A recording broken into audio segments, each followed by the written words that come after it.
Luno, the fastest, easiest way to buy Bitcoin. If you're just getting into crypto, it's the perfect place to start. Hey guys, and welcome back to the Layah Heilpern show, powered by Icon Plus Capital, the VC firm, and sponsored by BlockFi. You can get $250 when you sign up if you find the link somewhere and everywhere. Joining me today is Ben Askren. Ben, how are you doing? I'm doing good. I'm just on vacation with my family right now. We're in northern Wisconsin. So I did this yesterday. The internet worked. I'm hoping it works again. I'm a little bit nervous, but let's do it.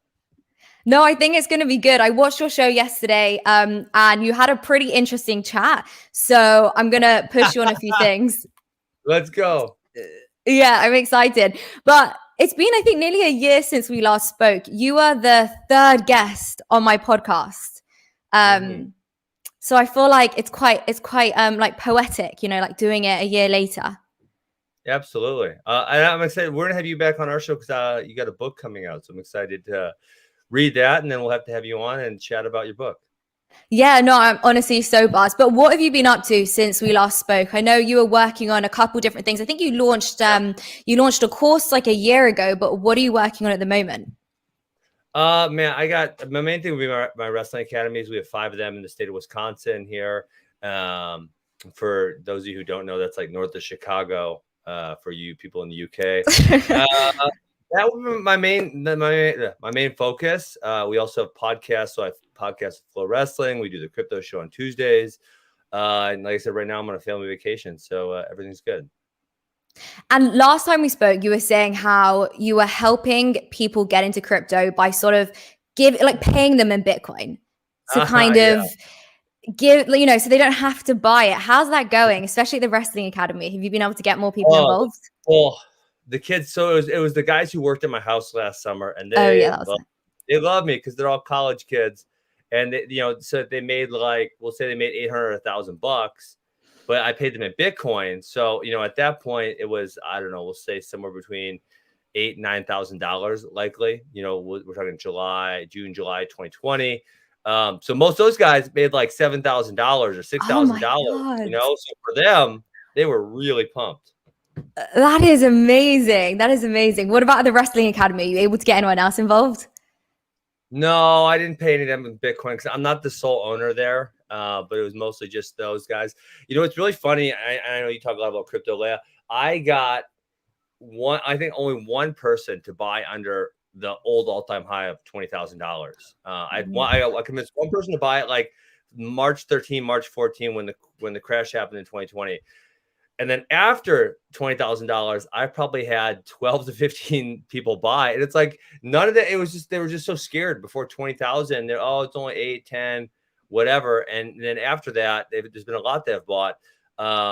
Most of them are still in the green because most of them bought, once it hit, they're like, oh, this is safe. And they bought it, say, between 25 and 30.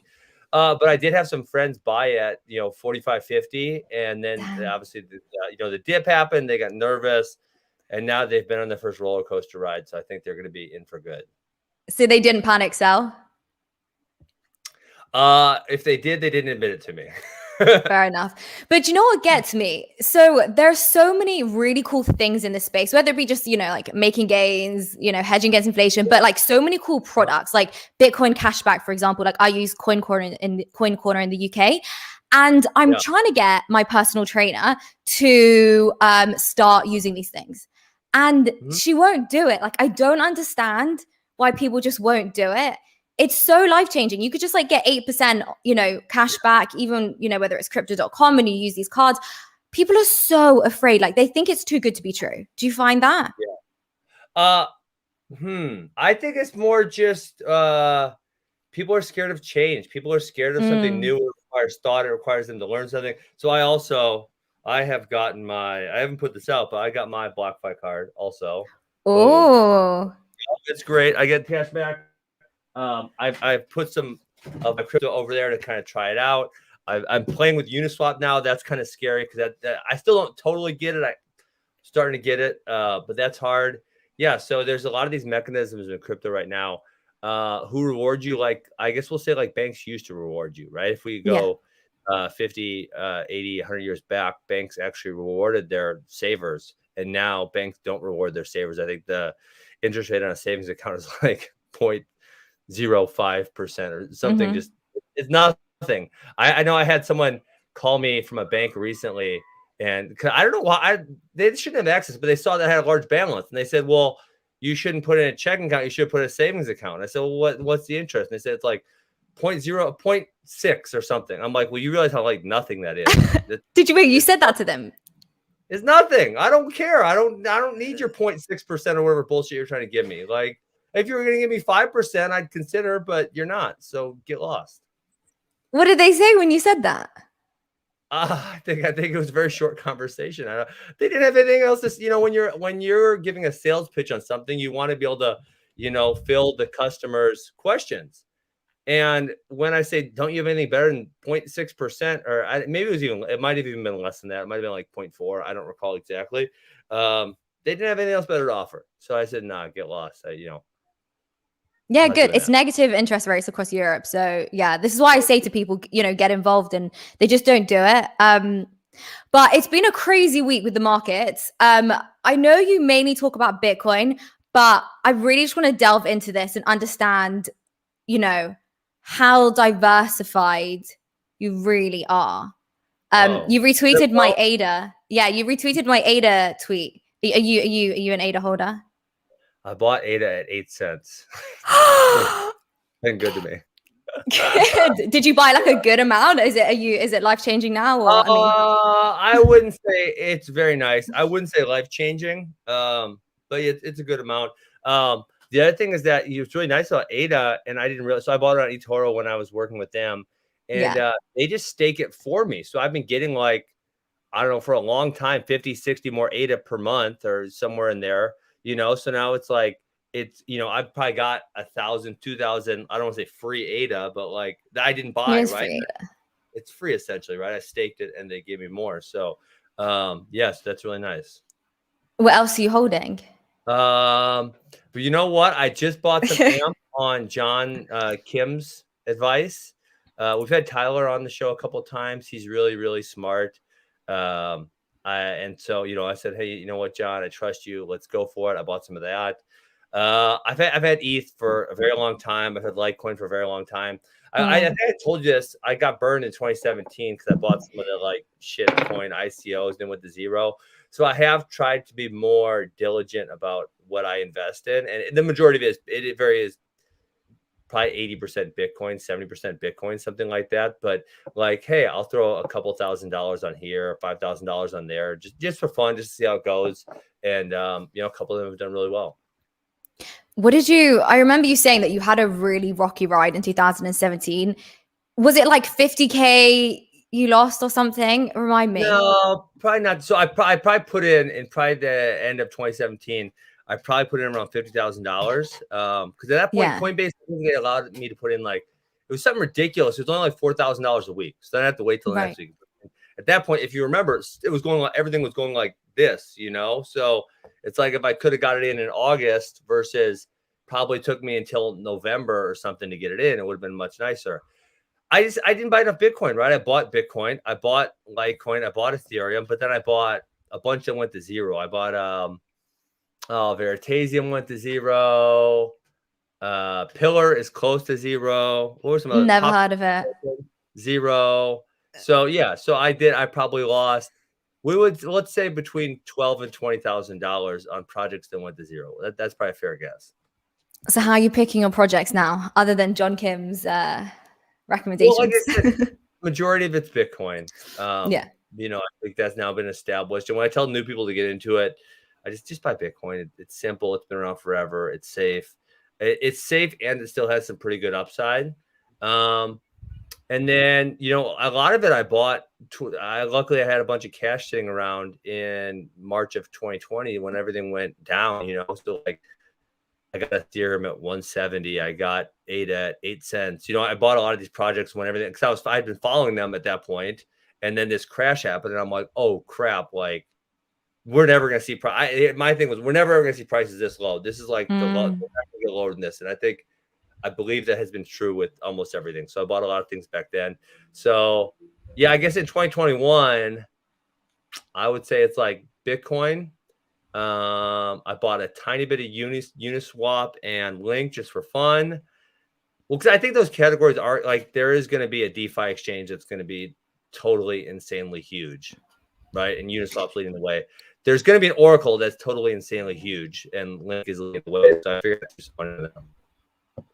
Do you ever get you obviously get quite diversified. So do you ever get wrapped up in like Bitcoin maximalism, or like do you just like brush that stuff off, you know? I mean, I know a lot of these people that do Bitcoin max, I know they're really smart. I know they're really, really smart. And I know as far as crypto, they have more knowledge than me, 100% on that. But just the fact that there could only be one, I don't get it. And the other thing about that is you only need to have one counterexample to prove them wrong. Because once they're wrong, you know? And so like, I just don't see, and I know a few of them kind of got on me, but I don't see how you can accomplish some of the things that these other projects accomplish with just Bitcoin. I just don't feel like it can be done. And, you know, the one that I've worked a lot with is the Ray token, which is a very small project at this point. But it applies to the Rockfin network. And essentially, the Ray token represents the value of the Rockfin network. And if you were to put Bitcoin in place, it just wouldn't have the same effect. So I just don't get the Bitcoin maximalism. Yeah, like here's my thing. I look at it as like social media networks. They're all sort of the same, you know, like you connect, you speak to people, you can post pictures, you can write things, but then they're not the same. And I don't really think it matters whether we have multiple ones. You can still argue, you know, Bitcoin is the best store of value. Bitcoin is the best technology. Doesn't mean the others can't exist. Yes. But it doesn't mean the others can't exist. Correct. And the one thing that I would say, if they said just this very specific thing, I can agree. I think I can agree with it, or I can agree with it more, is that Bitcoin is the only one that actually needs to be a currency, right? Yes. So like Ethereum can be a token that works that network. So can Cardano, so can Rate, right? These other ones, they can be a token that represents things within that network that don't necessarily, we need to be dollars, right? We need to be currency. Whereas Bitcoin, I think Bitcoin is now, I tell everyone it's gonna be the greatest currency humans have ever invented. No, I'm with you. Like, to me, this term that always gets thrown around in the community is Bitcoin is sound money. And it is. And nobody's necessarily arguing. Well, there are people, but I don't think you and I are arguing that. Yeah. But I don't think you and I are arguing that like ETH is sound money and it's going to, you know, be the global reserve currency. It's just not about that. But I'd love to hear your thoughts on the markets, because today it's a little bit of a red day. I'm gonna look. Let me see where we're at, because it moves so fast. You know, I need to check. I haven't checked. You need to check. Okay, so well, we're at 48K. It didn't hold 50. Everything seems to be relatively down today. Do you have a strategy going on, or are you just like a long-term holder? Like, are you gonna like? When do you think this bull market's gonna end? Are you gonna cash out to stable coins or?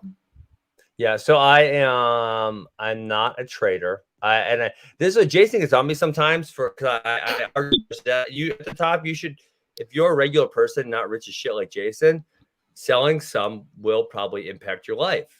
I'm not saying sell all, but I have never sold anything. I haven't sold anything yet. So the notion that, you know, I'm like not a Bitcoin long-term holder is just not true, because I am. Since the beginning, I've held everything. I've never sold anything. But you know, a lot of people smarter than me think the top of the cycle is going to be the end of this quarter, potentially the start of quarter 1, 2022. And yes, I don't see why you can't take some profits. And you know, maybe listen. Here's what I argued too. Here's what I argued to Jason yesterday. I said, for some people in the middle class, if they bought a cheap, we'll say I bought a $5,000, multiple $5,000 Bitcoins when it went March. If it goes up to what a lot of people think it is, 200K, right?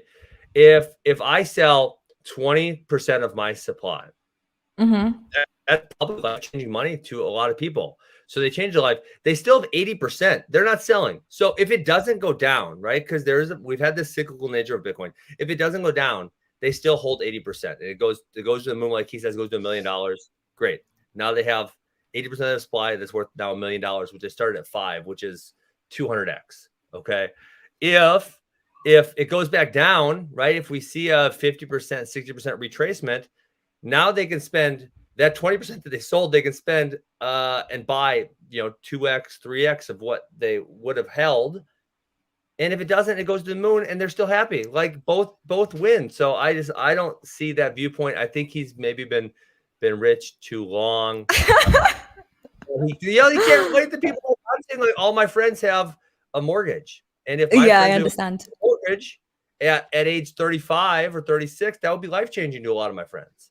And so like how he doesn't see that viewpoint, I think some of these people, either they're too Bitcoin maximalists, which whatever, I probably still love them, or they're too rich and they just don't see that point. Or I think an alternative thing is like, I think it's just like a branding thing to just, publicly constantly say that they'll hold forever. And the thing is, I can totally understand taking profit if you need to. Like, I get that you're taking profit into like a shitty system, which once you've taken that profit, the money will devalue. But if you directly am going to spend it on something, whether it's like paying off a mortgage or if it's, I don't know, buying your children some stuff because you can't pay for things in Bitcoin yet. And you don't have anything and you need to buy your kids some food, Yeah. And I wouldn't listen. I'm not going to say, hey, listen, take your profits and go buy a fancy car. I wouldn't say that. Don't do that. I'm going to say that if you want to pay your mortgage off, or, even for some people, let's say here, let's take this example. Say they sell one Bitcoin at, let's say it gets to 200 grand. Okay. Mm-hmm. And they want to change out to a stable coin and they want to go on BlockFi and get, I think, what do you get? 8% in. I'm doing an advertisement for BlockFi. They're not paying me. BlockFi, you should be paying me for this. They get 8%. I can do it. They pay me. It's fine. Okay, it's 8.6%. 8%. Okay. So on the 200,000, they're going to make 16 grand a year. Like, listen, I for some people, that's what, $1,200 extra dollars a month. That's gonna be really nice. That's gonna change their life. Just having $1,200 extra a month just coming in.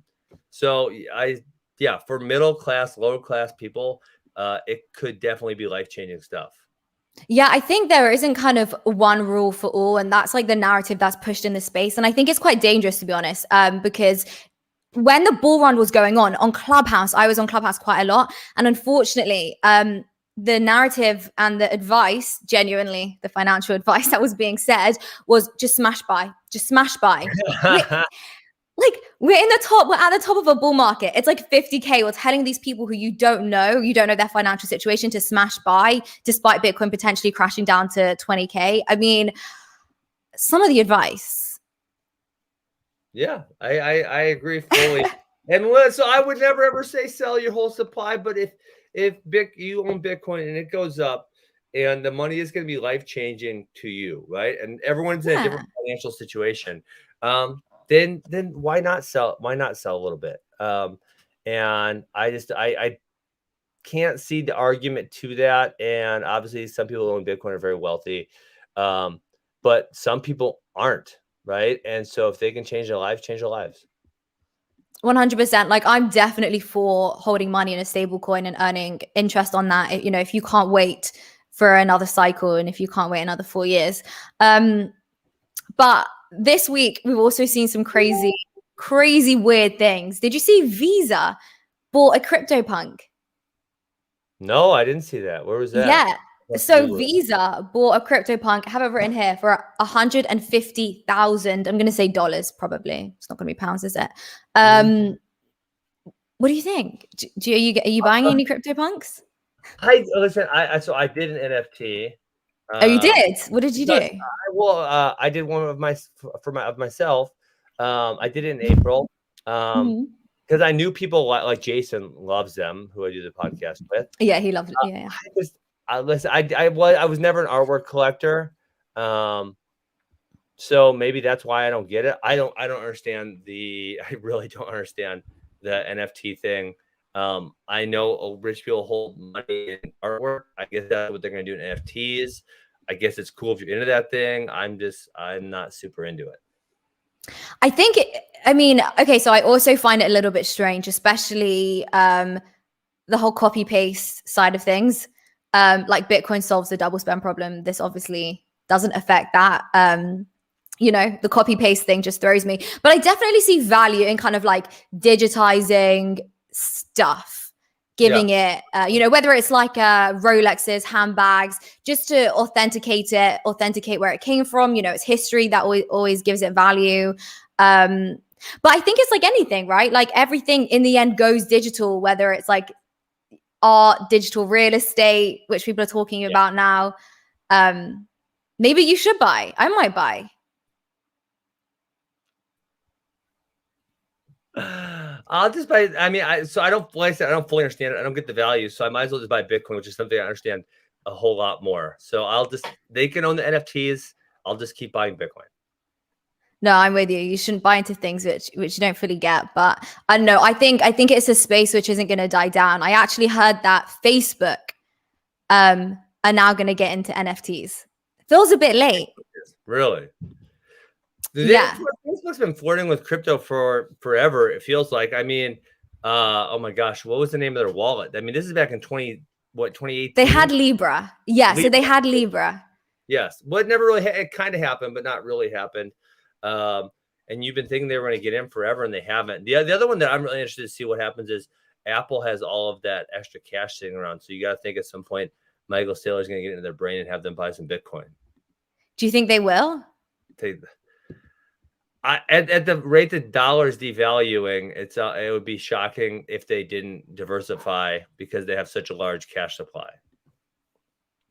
And I also heard, I just want to, like, another thing that I heard, because I'm just going through so many different news points that have come up.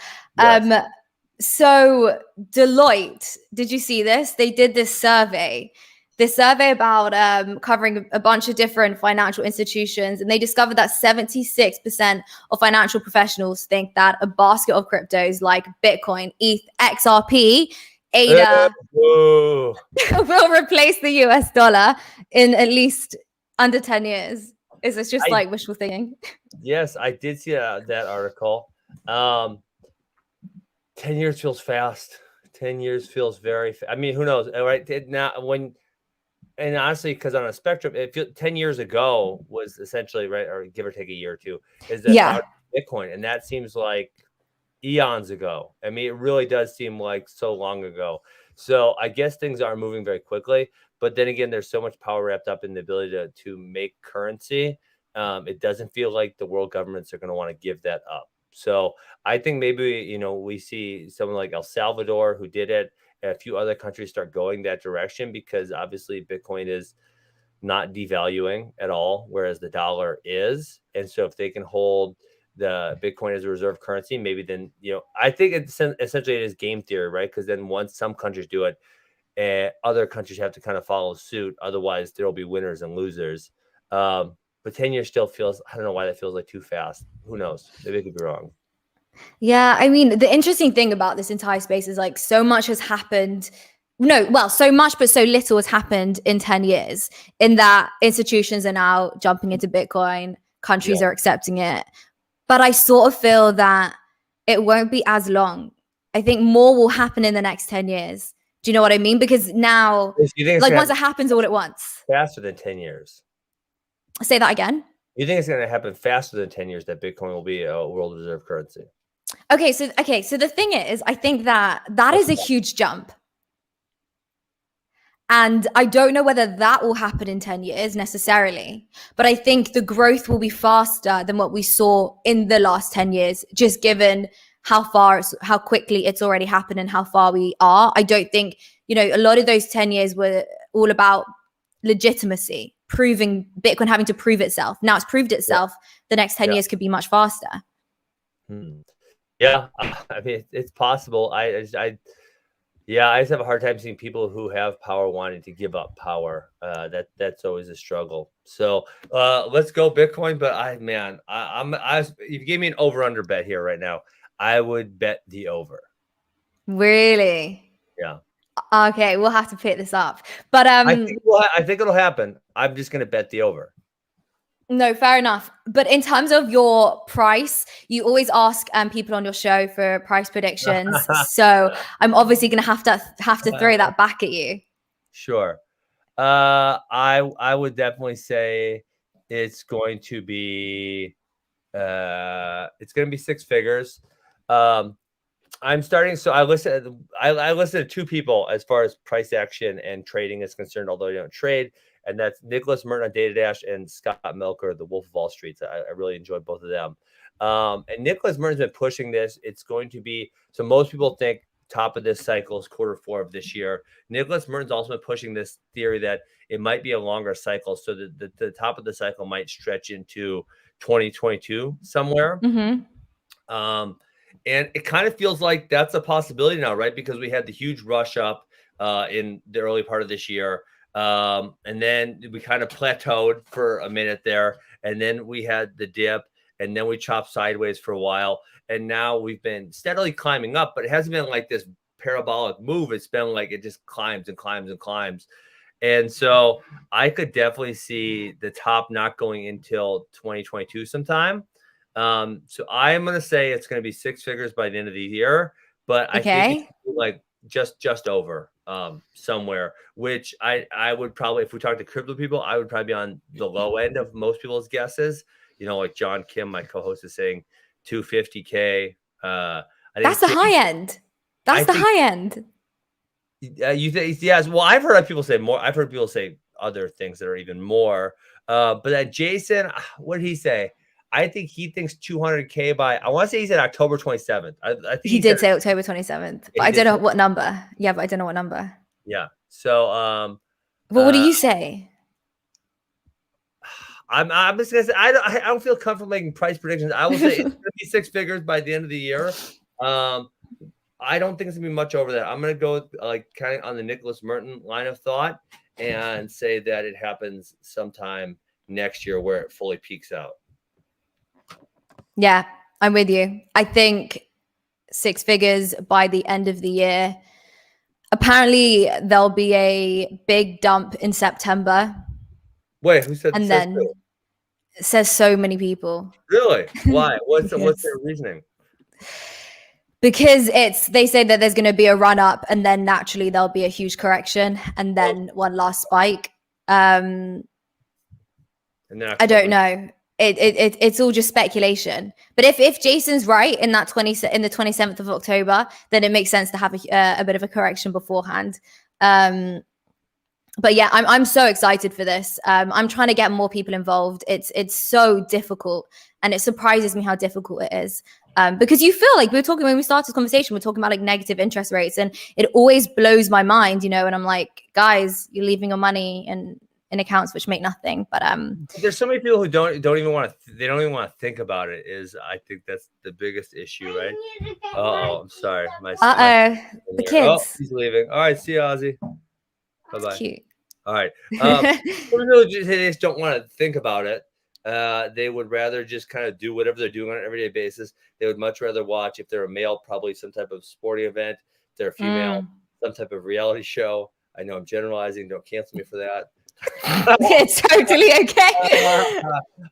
Yeah, rather than think about like, and I brought this up on the podcast yesterday with John.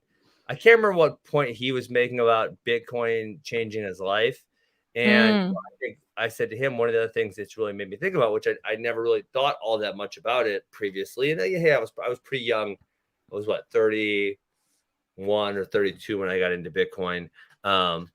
So what I mean, it's like there's number one, a lot of grifters. So like I think the banks are grifters. Jimmy Song makes this point in his book where they're just pulling money off the top in all different kinds of ways. And now Bitcoin and crypto allows us to exchange. Like I could send you, I think I just saw someone sent $150 billion for $4. What person? That just happened. To Binance. Binance. Thank you. Yeah. And so like that can happen, right? Yeah. If I want to send you cash through the bank, it's going to take like 3 days or 4 days, and it's going to take $40 or something like that to send $1,000. So it's just inefficient, and they're grifting. And so that's one of the huge things that I think I've been paying attention to since I got into crypto. And the other one is just, he went black. I'm still here. I'm here. Okay. I'm here. Oh, there we go. The other thing is just the moral hazard of countries being able to print money. I mean, it's really not good. It incentivizes all types of bad behavior. Again, I guess I've read, you guys should read it. Jimmy Song's book, Thank God for Bitcoin.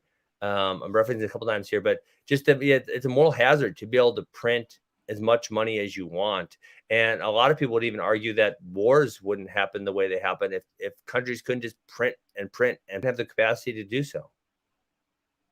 Yeah, it's so interesting. All the bad habits that printing money incentivizes, even as simple as saving money. Yeah. Like literally, like, what is the point? What is the point if it's going to be worth less tomorrow? And I think what is such a shame is that, okay, here's my thing. I find you don't learn about finance in school. Like, you don't learn how to invest in the stock market. Like, I only because of crypto do I understand the stock market, but I learned crypto first. And I don't know what I would have done. Like, what would I have done? I have no idea. What would I have invested in? My money would have just melted away.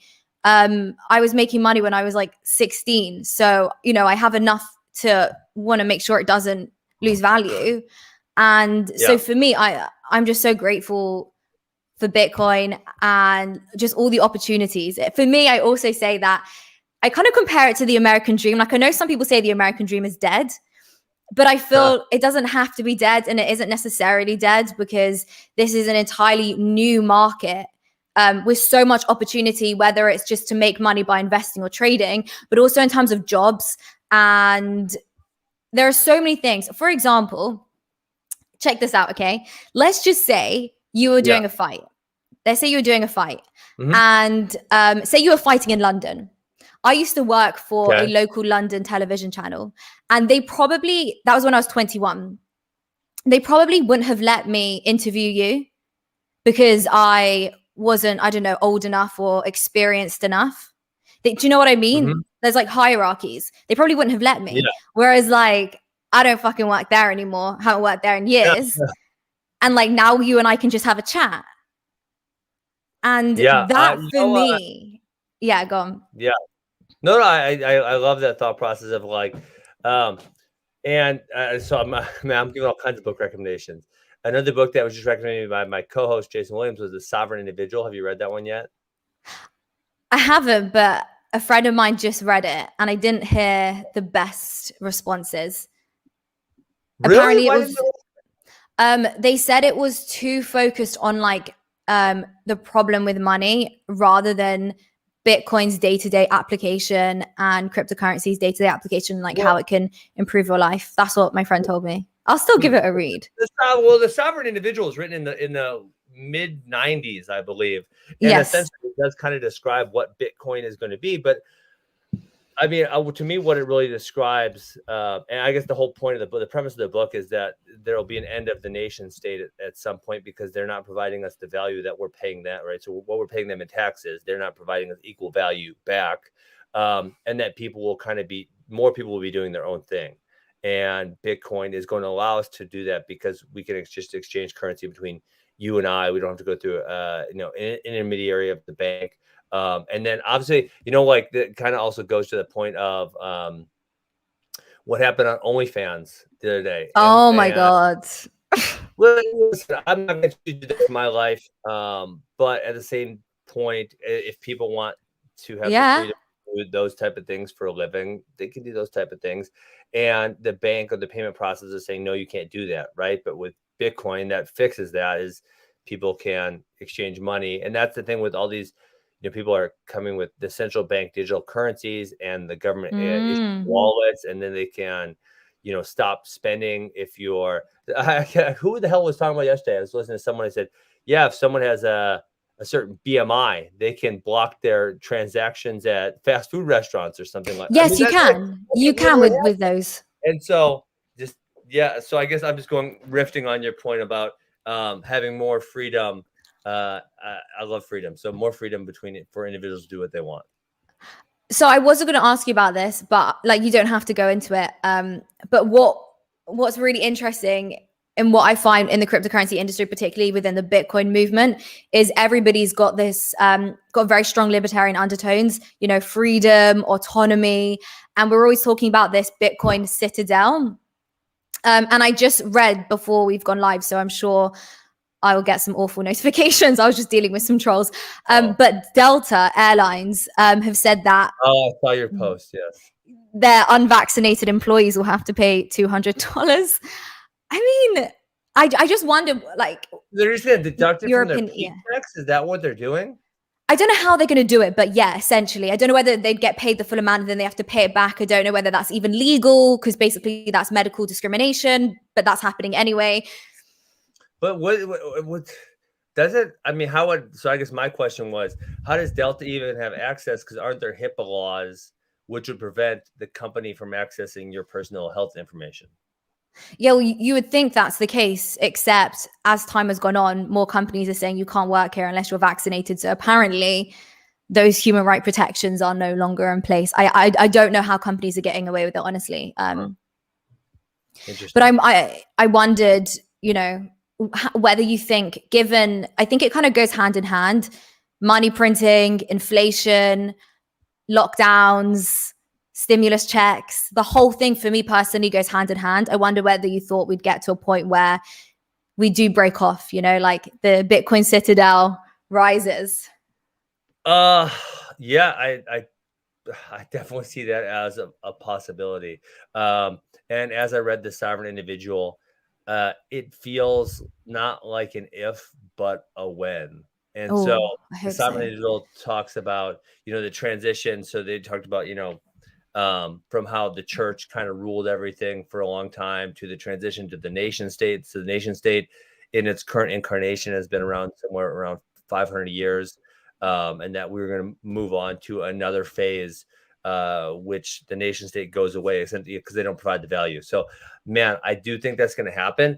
The Bitcoin Citadel thing. Yeah. I have a hard time with that because if a major world power really didn't want that to exist, I feel like they could somehow make that not exist at this point in time, right? You know, it's some type of military intervention. Obviously, you can't confiscate people's Bitcoin because it can be memorized. I lost it. I'm sorry, I don't have it anymore. That, you know, I can't access that, so they can't actually steal your Bitcoin. But they could, you know, if that nation state, say El Salvador, right? If they become some type of Bitcoin citadel, there could be some type of military intervention to change the government or whatever. So I mean, I would love for something like that to happen because what you would have was a whole bunch of like-minded people in the same place who want to live their lives the same way. So I don't want to say it would be kind of utopian, but it feels like that. But it also feels like there's no way that's going to. Who knows? Maybe it's Florida and Texas because they're starting to drift further and further away from the union. Yeah, I think it is. I think how life tends to work is that it's never quite how you imagine. So the citadel will never be quite how we imagined, but I think it could turn out to be Florida and Texas. I mean, I think this I heard, I mean, I know this isn't like definite at all, but I keep hearing conversation of like Florida breaking away from the United States. But I mean, yeah, I don't think that's serious at this point, but yeah, I mean, no.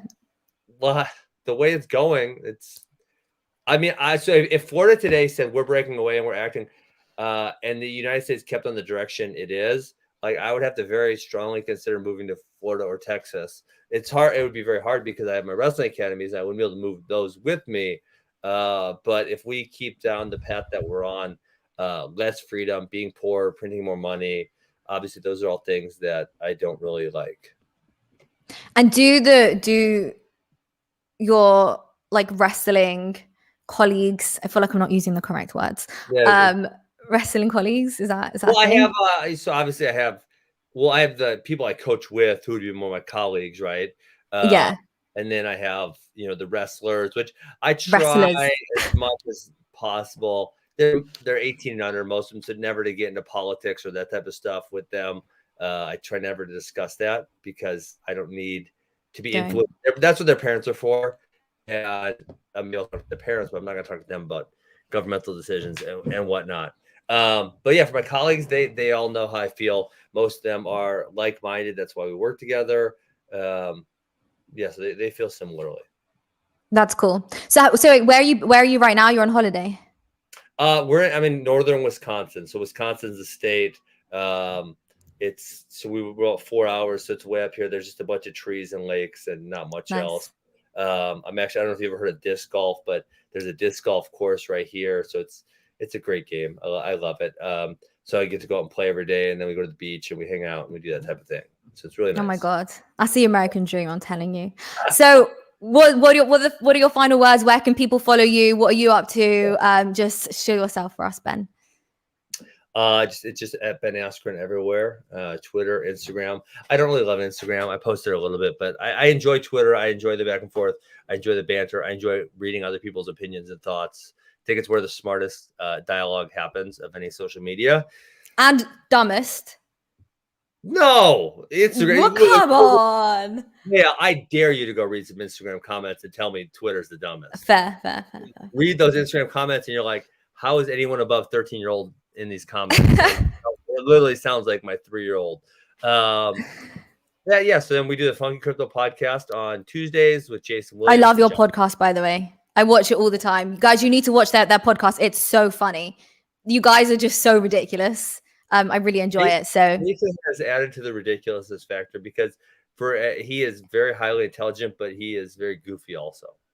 Yeah, no, I think it's brilliant. I think it's a great mix. I think that's how people should be. I hate people that are super successful but are so serious and you just can't have fun with them. It's never the way. Yeah, but so Ben, and we'll have you on once your book drops and we all read it. We will. You have to come back on and talk about it. And then I'm actually going to be in Texas in September too. So I know I saw you said that on Twitter somewhere as well.